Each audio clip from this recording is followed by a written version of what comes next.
Ce soir, on est avec Benjamin, qui a plein de choses à nous raconter de sa vie. Et il y a un truc où je me disais que ça a été marrant. Benjamin, il y a un truc qu'il aime bien aussi, c'est les chats. Si vous savez pas, enfin, dès qu'il y a un chat qui arrive, regardez comment Benjamin se comporte avec les chats. Ils viennent déjà vers lui, pour commencer. Il lui fait des poutous, des câlins, enfin bref. Et puis du coup, on dit que des fois, les chats, ils ont 1000 vies. Et Benjamin n'en a pas eu 1000, mais vous verrez ce soir qu'il en a déjà eu plus que 2 ou 3. Donc du coup, c'est pas Benjamin et ses 1000 vies, mais Benjamin et plein d'aventures. Donc on va commencer ce talk ce soir. Et puis, première étape, ce que je te demanderai Ben, du coup, c'est de te présenter qui es-tu aujourd'hui. Alors, comme il a pu le dire, je m'appelle Benjamin. Aujourd'hui, j'ai 29 ans. J'habite ici à Bulle depuis 4 ans. Dans quelques jours, on fêtera nos 5 ans de mariage avec ma chère femme Aurélie. Je travaille à Châteaudet. J'aime beaucoup la nature. Ça vient aussi du scoutisme, justement plus jeune qu'on était. Et j'aime beaucoup servir et rendre service aux gens. Et puis, donc, voilà, ça donne un bon tour d'horizon. Et puis du coup, qu'est-ce que tu fais comme travail aujourd'hui ? Aujourd'hui, je suis dessinateur en bâtiment depuis 1 mois. J'ai réussi mon CFC. Voilà.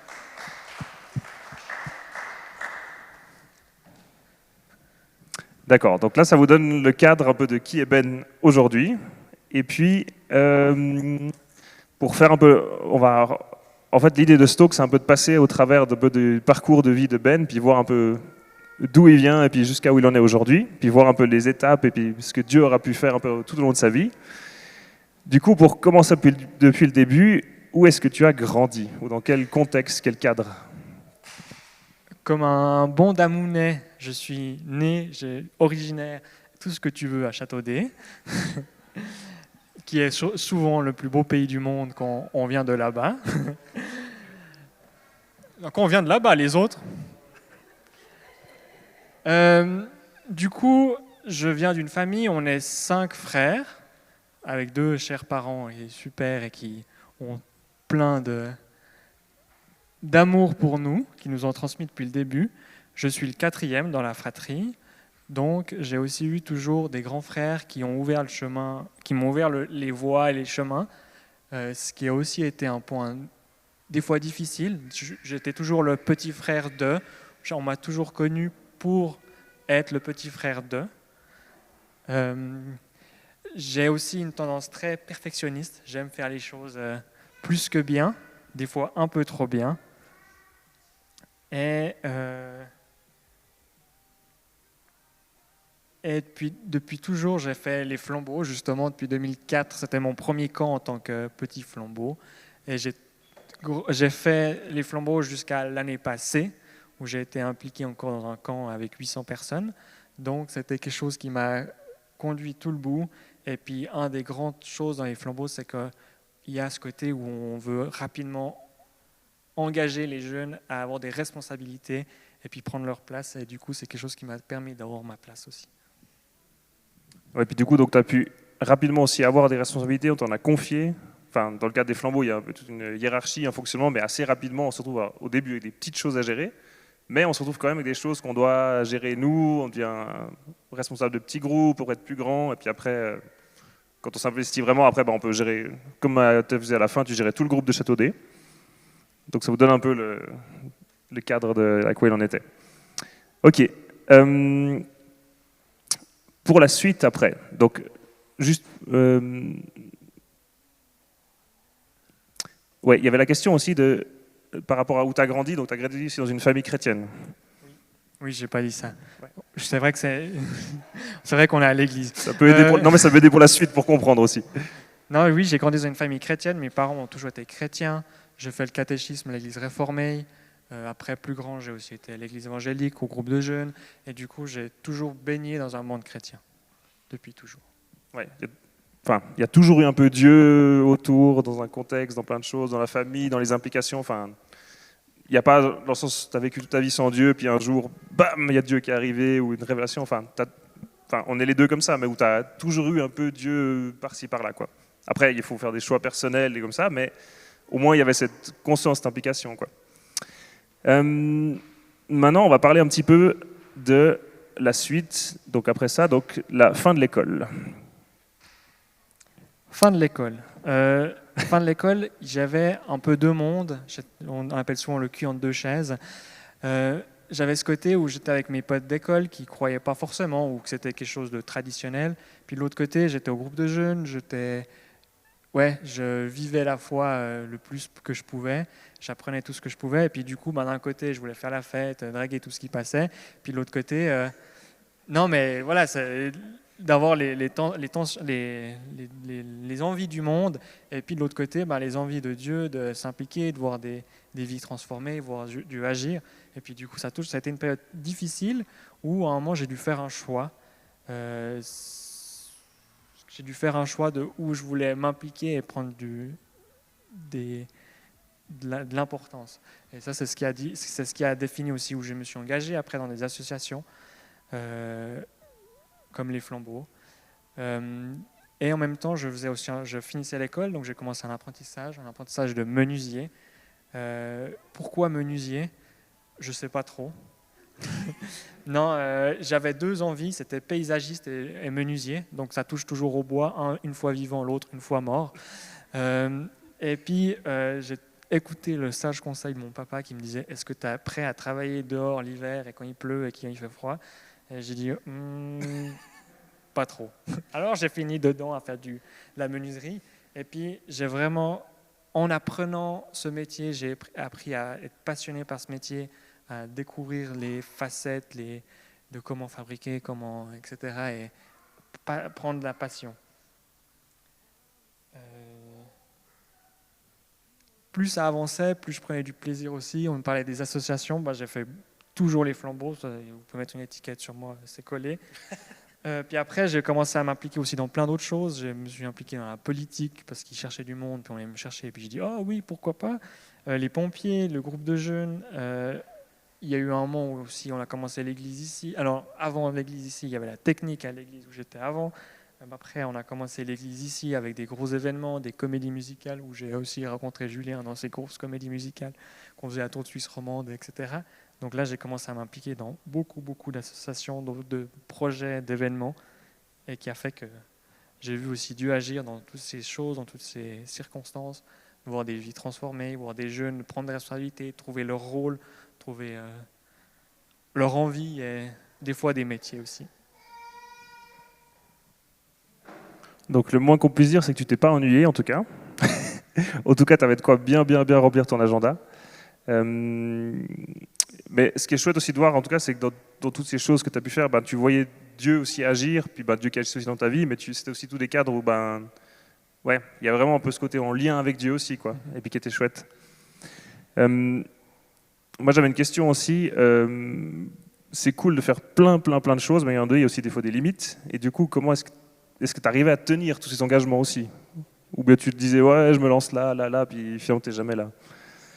Oui, j'arrive à les tenir. J'ai de la chance parce que Dieu m'a donné une capacité où je peux faire beaucoup de choses et je suis résistant.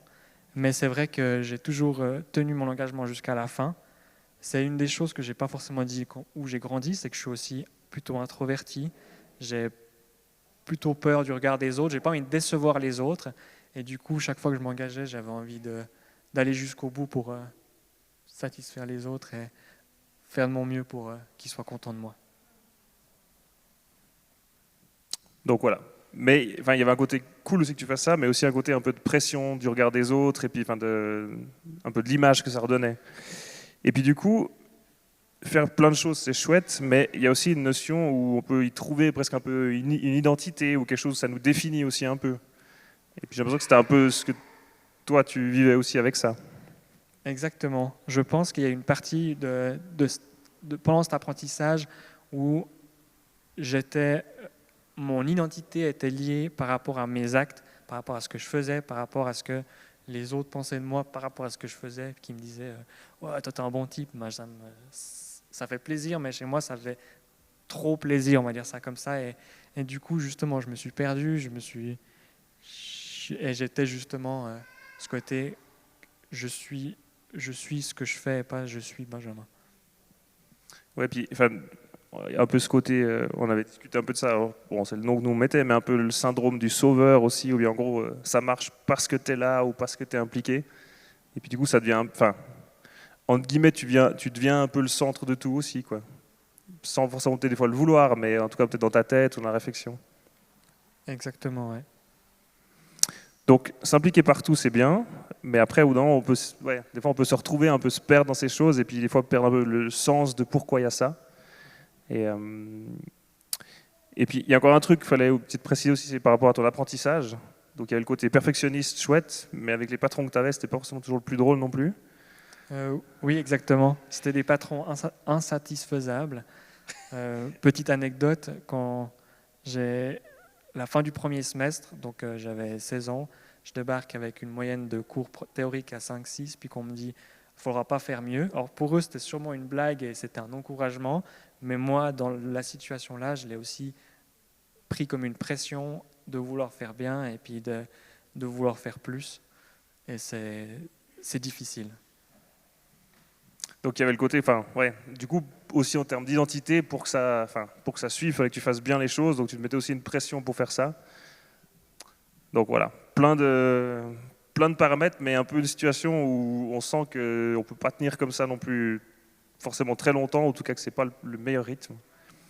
Alors du coup, on va faire une petite pause où vous pourrez discuter en groupe, comme ça il reste 2-3 suspense quand même pour la suite. Parce que s'il est dessinateur en bâtiment aujourd'hui, c'est qu'il s'est passé quelque chose entre deux. Donc, je vais commencer avec juste 2 questions que vous pouvez discuter, qui arrivent là. Est-ce que vous êtes, c'est pour apprendre à vous connaître si vous ne connaissez pas trop dans les groupes, mais est-ce que vous vous êtes impliqué dans des associations ou autres en dehors du travail? Est-ce que vous faites d'autres choses? Ou est-ce que vous avez eu fait? Et puis après, peut-être un peu plus personnellement, est-ce que vous avez déjà eu, ou bien même aussi le cas aujourd'hui, de placer une partie de votre identité dans vos actes? Donc, finalement, est-ce que ce que vous faites, c'est quand même quelque chose qui vous définit un peu? Ou est-ce que vous dites, ben non, moi je fais ça juste pour le plaisir? Ou bien, enfin, voilà. Je vous laisse un peu discuter de ça en petit groupe, un petit moment, et puis après on continue l'histoire. Enfin, on n'a pas fait toutes les 1000 vies, donc il y a encore d'autres trucs à voir. Donc je vous laisse quelques minutes, et puis après on reprend. Ok. On va s'y remettre gentiment. Vous pourrez continuer de discuter après, à la fin. Il y aura des trucs à manger, à boire dehors, si vous avez des discussions entamées. Donc, nous, on en était restés sur le fait que Ben, il faisait plein de trucs, et puis qu'il y avait quand même une part d'identité qui était trouvée dans ce qu'il faisait, dans toutes ses implications. Du coup, ma question, c'est, est-ce qu'aujourd'hui, c'est toujours le cas? Non, je pense pas. C'était un long processus pour en arriver aujourd'hui. Il y a des endroits, par exemple les associations, où ça a été plus rapide, où justement il y a une autre volonté derrière, et où ça a été le plus dur pour moi, c'est plutôt professionnellement. D'accord. Donc du coup, il y a eu l'apprentissage, tu es arrivé au bout. Avec brio. Avec brio, mais pour tes patrons, c'est peut-être quand même pas bien, mais bref. Si, quand même. Ah, ils étaient contents. Ok, bon, au moins. J'ai fini 3e du canton, donc ils étaient quand même contents. Ah. Mais fallait pas moins. Ok.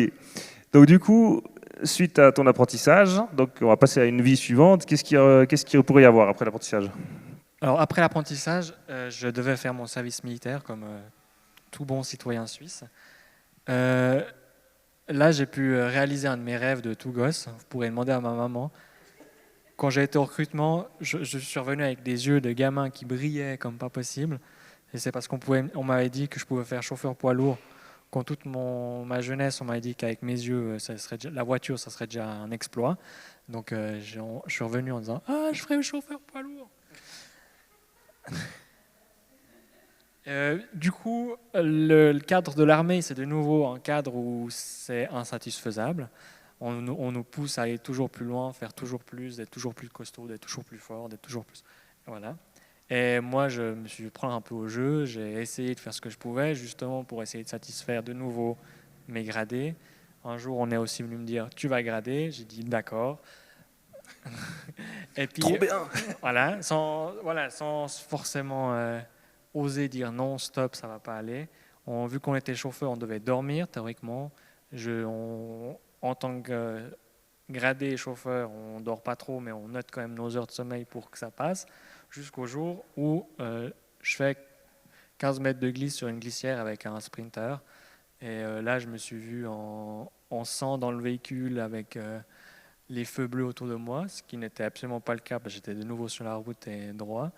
Je pense que c'était un peu un miracle de monter et de redescendre sur la route. Il n'y avait personne d'autre impliqué, il n'y avait que moi et je n'avais pas aucun dégât à part le véhicule qui a un petit peu de dégâts. C'est pas très... Voilà, ça arrive, mais là où je me suis rendu compte que je commençais à perdre le contrôle de ce que je pouvais faire, j'ai aussi fait après d'autres crises, aussi des somnambulismes, etc., jusqu'au jour où j'ai dit stop. Mais du coup, donc ouais, et puis un truc qui était pas très drôle, c'est que du coup, ben, ça s'est arrêté un peu du jour au lendemain aussi l'armée, à cause de ça. Exactement, ouais. Pas par ton choix, mais par leur choix. Bah, c'est quand même moi qui ai dit stop, mais j'ai dû aller voir un psychiatre, j'ai dû dire là ça va plus, j'ai besoin d'arrêter. Et puis justement, en une semaine, j'étais hors de l'armée, puis on m'a dit vous revenez dans 6 mois, on réévaluera votre situation. Donc en une semaine, j'étais à plein temps où tu n'as même pas tes week-ends complets, à plus rien, et surtout, je n'avais pas réfléchi à ce que je voulais faire après. Donc, c'est intéressant de voir qu'au début, bah, tu choisis tes implications, tu dis ok, je vais faire ça, ça, ça, puis d'un coup, tu dis là, puis là, enfin, tu perds le contrôle dans le sens où ben, tu n'arrives plus à gérer, enfin, ça fait trop, et puis une part même si tu dis ah bah c'est un rêve de gosse, c'est cool, machin, mais bah, t'as plus ça en tes mains, quoi. Donc du coup, ça fait un challenge, puis tu dis ok, mais comment, enfin, il y a une notion un peu de perte de contrôle. J'avais noté dans ce qu'on discutait aussi un peu, on t'enlève tes identités aussi, ou un peu ce par quoi tu es défini, parce que là on dit bah t'es chauffeur poids lourd, bah maintenant tu l'es plus. Donc tu dis, enfin entre guillemets un peu qu'est-ce qui me reste ou qui je suis au milieu de tout ça, quoi. Donc du coup ça devait pas être tout simple, mais il y a quand même un truc que tu me disais et je trouve cool de mentionner, c'est qu'il y avait les dimanches soirs où c'était dur de retourner à la caserne, mais il y avait ICF. ou l'église en tout cas.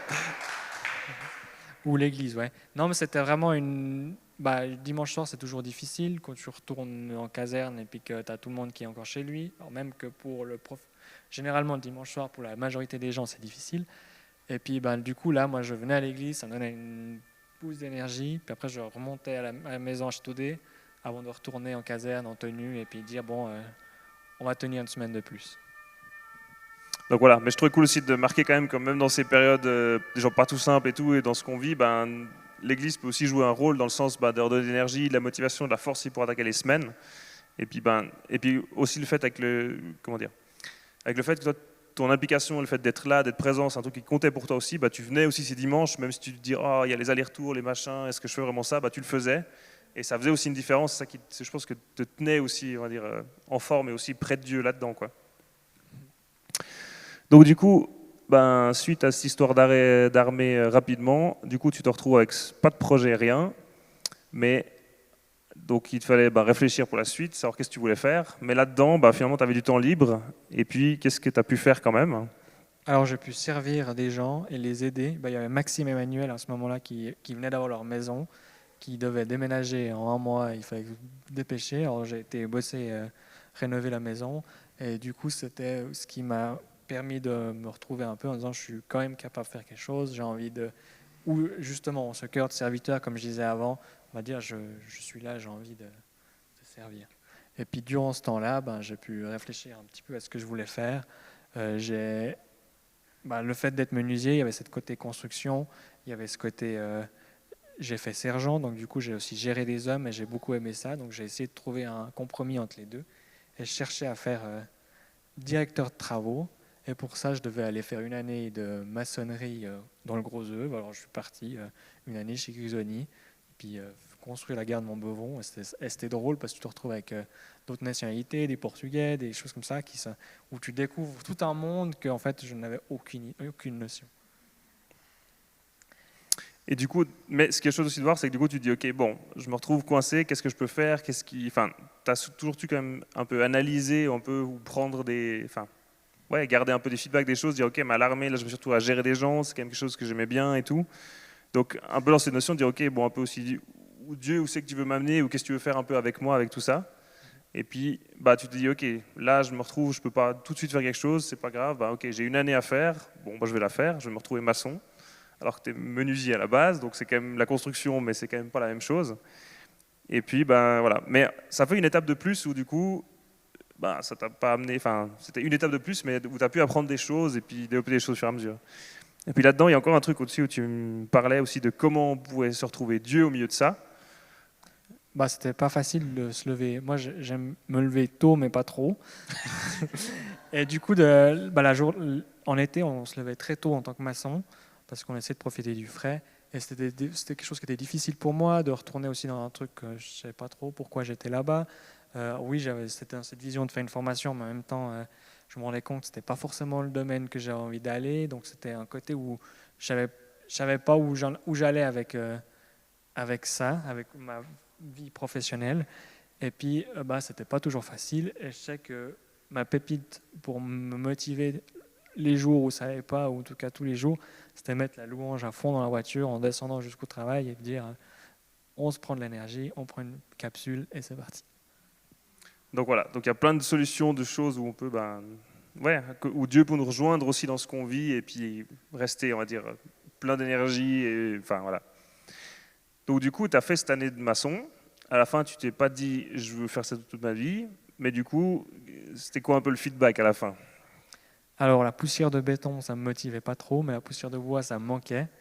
Donc j'ai décidé de faire technicien menuisier, donc la gestion de projet mais en menuiserie, pour retrouver ma formation de base que j'avais envie de quitter justement à la fin de mon apprentissage où ça s'était mal passé, où j'avais un ressentiment où c'était dur et pesant pour moi. Et justement aussi le côté perfectionniste où j'ai l'impression de ne pas avoir le niveau. Donc je retournais dans mon domaine initial en essayant de se battre contre mes propres limites. Donc pour ça, pour technicien menuisier, j'étais 2 ans à Genève. Donc on découvre un nouveau canton, une nouvelle mentalité et surtout des nombreux trajets. C'était 2 heures et demie de train entre Châteaudet et Genève. Ce qu'il faut savoir, c'était que j'étais toujours impliqué en politique. Les pompiers, là, j'avais commencé à mettre en pause. J'étais aussi au Flambeau. J'étais responsable du groupe de jeunes, du groupe Flambeau. On avait commencé aussi, on avait l'église ici où j'essayais de venir ce que je pouvais. Donc, une petite anecdote, c'est que par exemple pour la politique, je remontais pour le jeudi soir pour le conseil communal. Donc 2 heures et demie de trajet retour. Je faisais mes 2-3 heures de conseil communal. Je dormais quelques heures. Et à 5 heures, je prenais le train pour retourner en cours à Genève et pour remonter le vendredi soir. C'était génial. On n'avait pas tous le même agenda et le même horaire par jour, mais bon, lui, il y arrivait, donc voilà. Mais il faut quand même saluer le fait que tu avais, enfin, toutes les choses où tu avais dit, genre j'y suis encore, bah, je continue d'y aller, même si ça te coûte beaucoup, mais tu y allais et tu continues d'y aller. Donc ça, c'est quand même un truc que je veux saluer parce on peut avoir plein d'autres situations, on dit oh bon, j'y vais plus trop, machin et tout. Puis donc toi, tu disais ok, ça me coûte, mais j'y vais. Mais ça me coûte et il y a quand même des limites. Et tu es quand même arrivé un peu à un stade où c'était un peu trop, ou en tout cas beaucoup. Oui, j'ai eu un moment, je dirais une cassure où j'ai vraiment senti une phase où j'arrivais plus mémoriser, j'arrivais plus j'oubliais les choses, j'ai vraiment eu une phase où j'ai eu trop, j'ai senti que c'était trop, mais que je savais aussi plus comment faire pour m'en sortir, vu que moi j'ai envie de tenir mes engagements jusqu'au bout. Bah, j'étais aussi conscient que quand on dit oui puis qu'on n'est plus là, c'est lourd pour les autres. Donc j'ai encore tenu le coup. C'était toutes ces phases qui étaient compliquées. Ben, à un moment, j'ai aussi crié à Dieu en disant mais là, soit tu m'aides et ça passe, soit j'arrête. Et il m'a aidé. Et ça a été, j'ai réussi mon technicien, j'ai réussi à tenir encore mes engagements. J'ai dû faire des choix. On dit choisir, c'est renoncer. Donc j'ai aussi dû faire des choix. Justement, le conseil communal, j'ai peut-être commencé à peut-être pas aller à tous les conseils communaux et des choses comme ça. Et puis, sans forcément m'en rendre compte, j'ai vraiment senti que Dieu m'a donné les énergies aux endroits que j'avais besoin pour tenir le coup. Donc tu es arrivé au bout de cette formation de 2 ans à Genève. Il faut quand même voir qu'à la fin de cette formation, ça correspondait aussi avec ton mariage. Donc il y a une préparation de mariage aussi en parallèle quand même. Hein. Oui, Et- et- oui, j'avais rencontré Aurélie un peu avant, et puis juste avant la formation à Genève, et puis on s'était fiancés pendant la formation, et puis encore un mariage en août, donc je finissais mes études en juillet, puis août, on faisait notre mariage, et j'avais encore un camp Flambeau pour les 20 ans. Et tout ça, il y avait Covid aussi, c'était en 2020. Je sais pas comment il l'a fait, mais il l'a fait. Je sais pas comment il a fait. Moi non plus. Ouais. Mais encore une fois, et après, tu as demandé à Dieu de l'aide, donc il y a aussi des trucs où ben, il y a je pense une zone de miracle ou de choses où Dieu t'a donné des forces pour arriver au bout.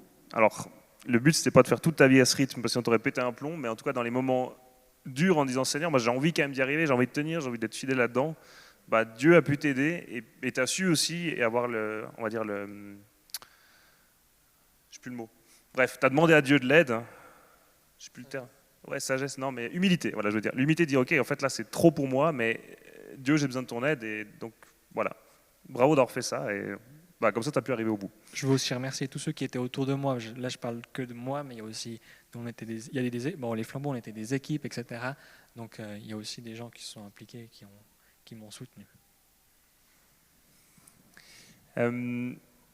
Du coup, là, tu te retrouves à la fin de cette formation, avec un peu des dégâts, ou en tout cas des cicatrices, ou des trucs, tu te dis, ok, bon, maintenant, comment je fais pour la suite? Comment est-ce que je fonctionne finalement? Parce que j'arrive à faire plein de choses, mais ça me coûte trop. Là, en fait, j'ai des limites aussi.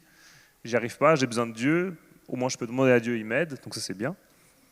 Mais du coup, ben, là, tu viens de te marier, donc c'est chouette, tu as ta formation. Mais tu t'es marié avec une fille qui vient de Zurich. Oui, vive le Suisse allemand. Voilà. Et puis du coup, qu'est-ce qui se passait à ce moment-là? Alors, pour Aurélie, au niveau professionnel, c'était intéressant encore de rester une année à Zurich. Donc, j'ai dit, ok, je viens vers toi à Zurich une année. Donc, j'ai fait ma première année de mariage à Zurich en disant... Il faut juste préciser que tu parles bien suisse-allemand. Surtout le Zurichdeutsch, c'est bon? Moi, je suis un monolingue.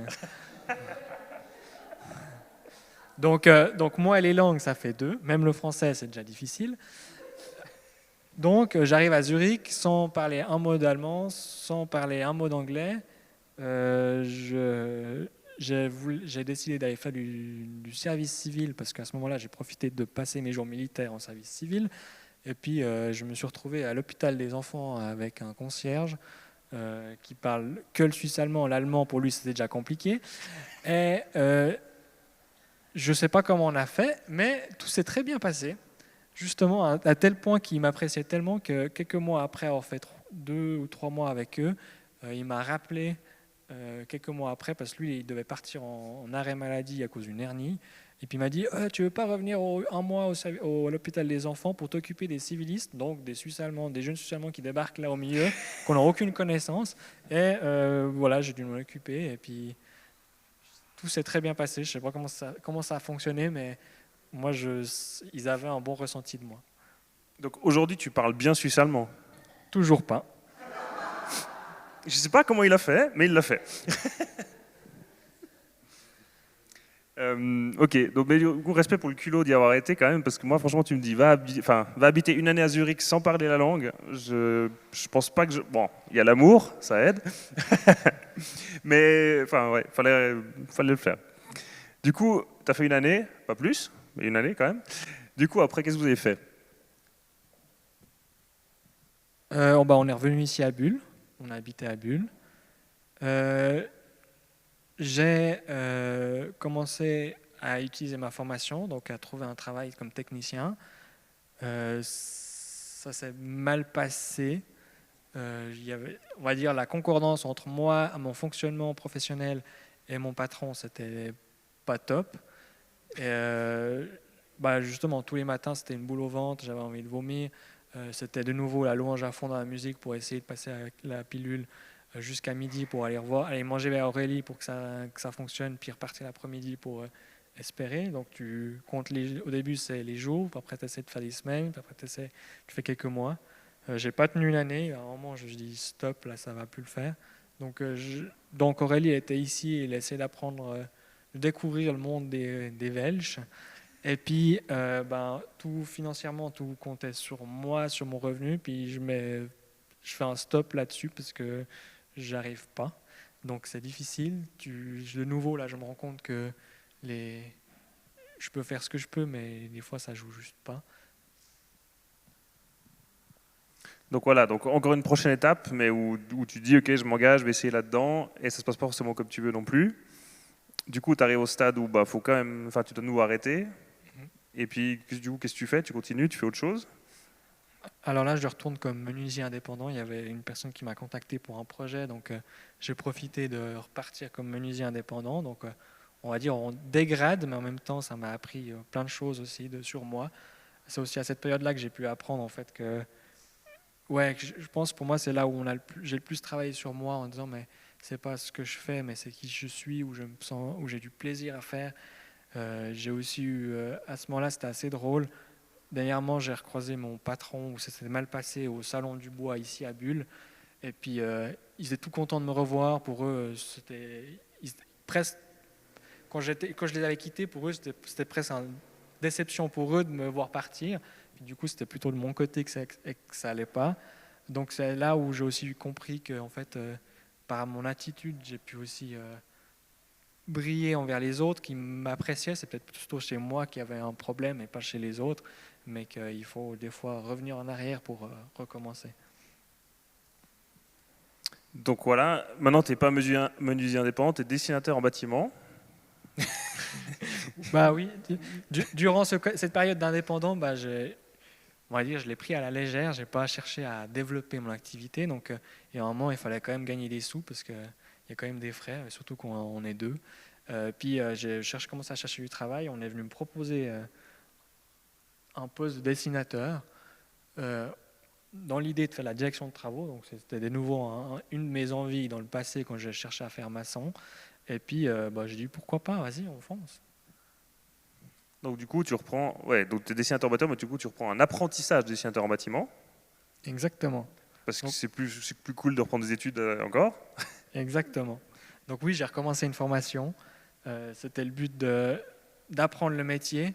Mais moi, dans cette situation, me suis aussi rendu compte que je repartais à zéro, mais je repartais aussi à zéro avec d'autres choses.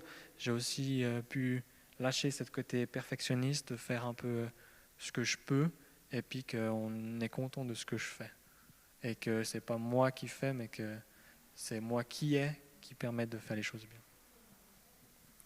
Donc du coup, là, enfin, juste pour donner un ordre d'idée, on a pris des notes, puis du coup on avait numéroté, là on était au point 12 des trucs, enfin si on liste un peu tout ce qu'il a fait, on était au point 12. Je vous rappelle juste quel âge il a aujourd'hui, il a 29 ans. Je sais pas comment il a casé tout ça, mais ça a marché. Mais voilà. Mais du coup, c'est cool toutes ces étapes, mais finalement, ouais, c'est quoi un peu ça a servi à quoi d'avoir fait tout ça, finalement?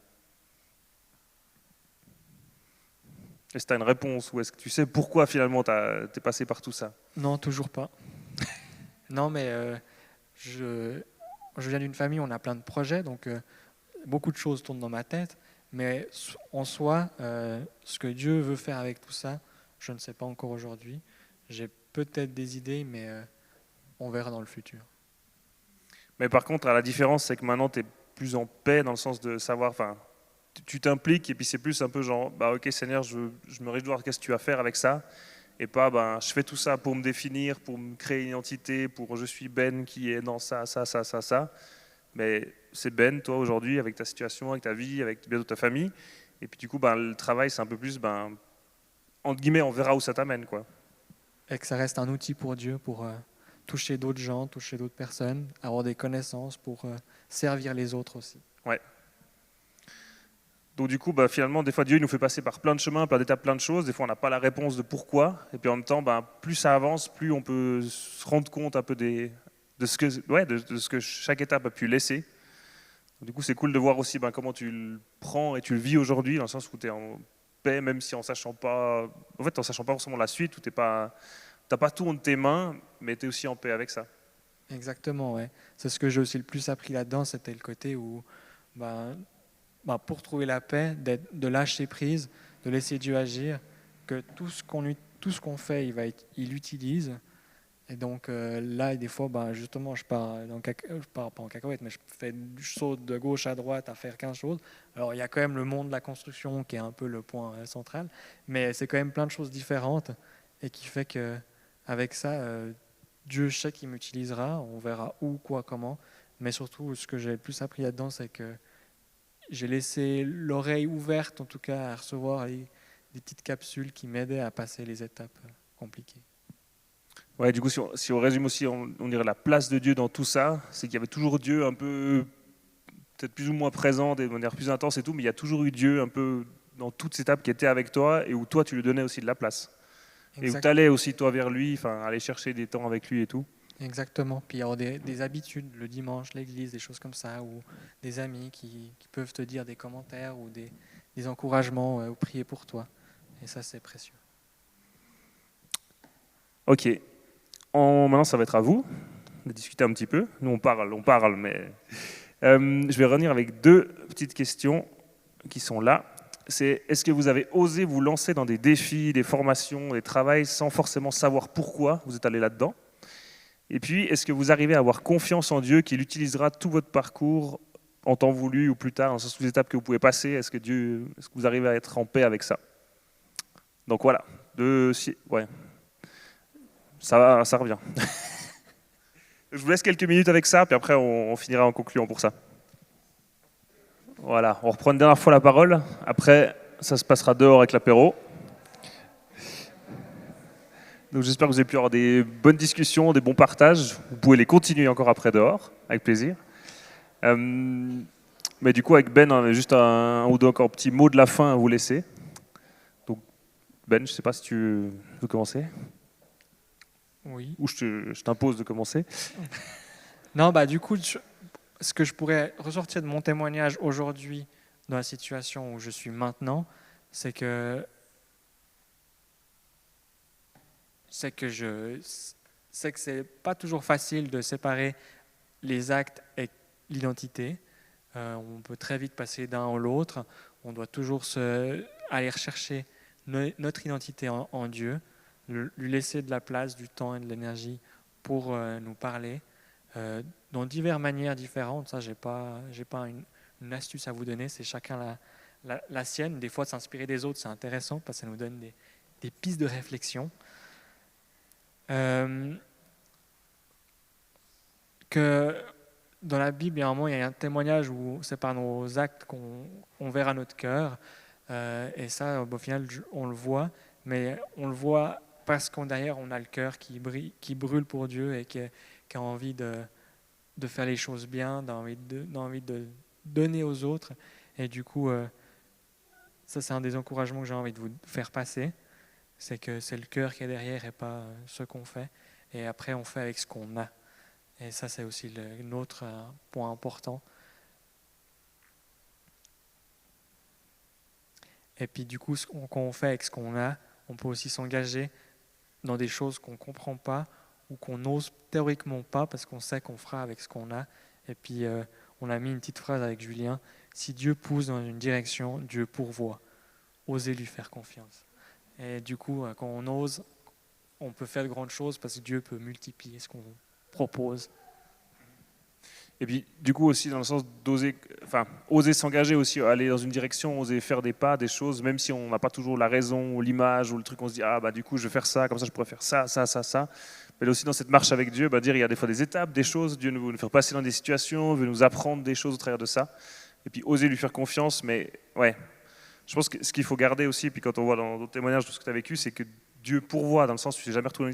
Il y a eu des situations dures, il y a eu des moments où c'était vraiment pas drôle, mais à chaque moment, Dieu était là, puis Dieu avait une étape suivante, ça permettait de rebondir, enfin, il y a toujours des trucs en plus. Donc voilà. Après, c'est pas fini, parce que dans 1000 vies, il n'y en a que 12 là, donc il y a encore de quoi faire. Mais du coup, voilà. Je voulais te proposer, si tu étais d'accord, c'était juste aussi de pouvoir prier pour nous encourager, nous bénir aussi là-dedans, parce qu'on n'a pas tous les mêmes défis que ça, mais on a quand même des défis de s'impliquer, des responsabilités qu'on prend, des jobs, des métiers, notre identité, donc volontiers si tu peux prier pour nous.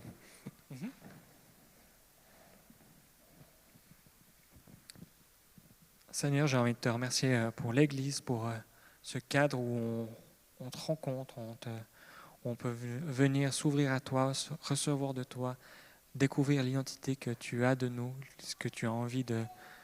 Ouais, qu'on est tes fils et tes filles et que tu nous aimes inconditionnellement. J'ai envie de te remettre chaque personne ce soir, que tu puisses remplir toutes ces personnes de qui ils sont envers toi et pas de qui ils sont sur terre et la pression social autour de nous, de comment on fait, pourquoi on fait. Seigneur, je te demande de donner de la force, de l'énergie dans chaque personne en fonction de leur situation actuelle, que les choses évoluent, que les choses progressent, que les choses changent. On ne sait pas forcément pourquoi, quand, comment, mais on sait que tu es là, que tu guides et que tu es la lumière de nos pas. Amen. Amen. Du coup, je vous propose de faire un grand bruit pour notre Dieu et pour Ben, tout ce qu'il nous a partagé.